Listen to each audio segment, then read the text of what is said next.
Good afternoon, council members. Thank you for giving me the opportunity to speak today. Let me be clear right from the start. This is not just about the Marine Precinct. It's about much more.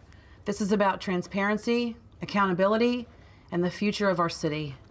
It's about whether the people of Tauranga can trust their elected representatives to protect their interests, or whether we're being left to foot the bill of bad decisions that benefit a select few at the expense of the people who call Tauranga home.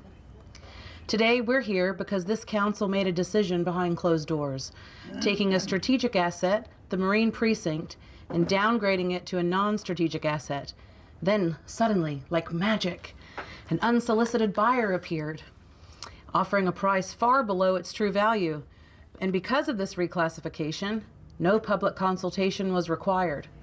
Even worse, this deal, made at such a low price, was hidden behind commercial sensitivity, so it didn't even go out for public tender. I've spoken to people both inside and outside this room who would have offered much more for this land. Years ago, we approached the council, including some of you here today, offering a cooperative solution to keep this asset in public hands for future generations, but those offers were ignored in this deal. To allow this sale to proceed under these circumstances at such an undervalued price is unconscionable. So let me break it down. You're selling 3 hectares of prime waterfront land for just $13 million and have signed ratepayers up to contribute $30 million to upgrade the infrastructure for a private venture. The public is paying while the private owner profits. Worse still, the private owner can charge whatever fees they like, meaning they can even price out the small businesses affected in this deal. And if his venture fails, well, your contract sides with the investor. He can sell the land for whatever price he wants, likely turning a profit, leaving Tauranga with nothing but debt and more rate rises. This isn't just a bad deal. It's a disaster waiting to happen. You've justified this by promising super yachts will bring in wealth, and based on pretty pictures and a vision someone is telling you, but the math doesn't add up.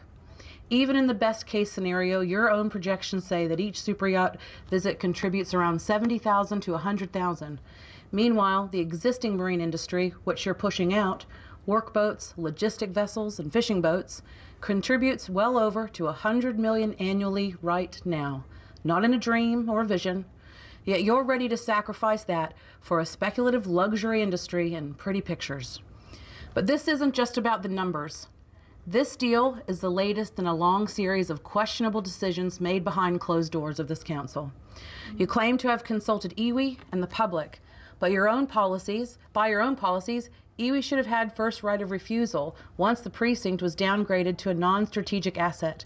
From what we've been told, this hasn't happened, yet your document says it has, just like it says that we too were consulted. This is not an isolated incident. This is part of a decade-long pattern.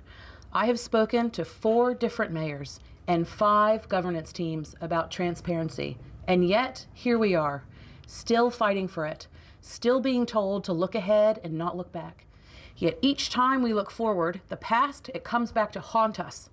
The faces change, but the decisions stay the same. So I'm asking you, who is really making the calls? Who's pulling the strings? What is driving this deal? Take a look at paragraph 91 of your agenda. It suggests that this sale is just a quick way to fund shortfalls in other projects, like Te Manawataki o Te Papa. There is a $26.3 million debt tied to the Marine Precinct, and instead of repaying that debt, the money from this sale is being funneled into other capital projects. I don't have time to go into the details, but I encourage the public, the media, and central government to review this and ask the hard questions. Is this really in the best interest of Tauranga's future? I argue absolutely not. I know firsthand how this affects real people. My husband's family ran a long-line fishing vessel.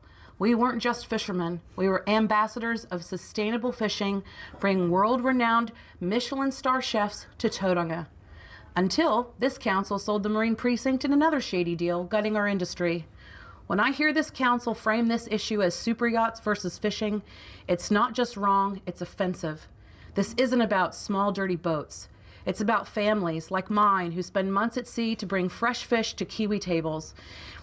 It's about marine survey boats, charity vessels, logistic ships, engineering that all contribute year-round to Tauranga's economy in ways that the superyacht industry never will. Today, I'm calling for an independent investigation into the sale of the Marine Precinct and all the other deals that sound similar and don't add up and don't make sense. This investigation should not be one behind closed doors, but one with the scope defined by the residents of Tauranga. The public deserves to know how this deal and other deals like it was signed off without proper consultation, and why we're being sold out to fund someone else's dream while we're left trying to put food on our tables. Councillors, you have an opportunity today. Commit to us that if nothing is built for the marine industry in the next 2.5 years, since you have sold the only place we all call home, you will guarantee the facilities promised in 2018 by former Mayor Gary Poole to an email to the Honorary Shane Jones, which I have right here to hand out to you, where he made it clear, and I quote, "The Marine Precinct was meant to support local fishing and the marine industries," end quote. It's time for accountability. It's time to stop rubber stamping decisions and start asking the hard questions. And it's time for the people of Tauranga to take control of their future. Because when all of this is said and done, the value of this city is not measured in dollars or luxury yachts. It's measured in the families who live here, the businesses that call this place home, and the trust that we place in our leaders to protect our future. Thank you, and I'll pass it over to Mark.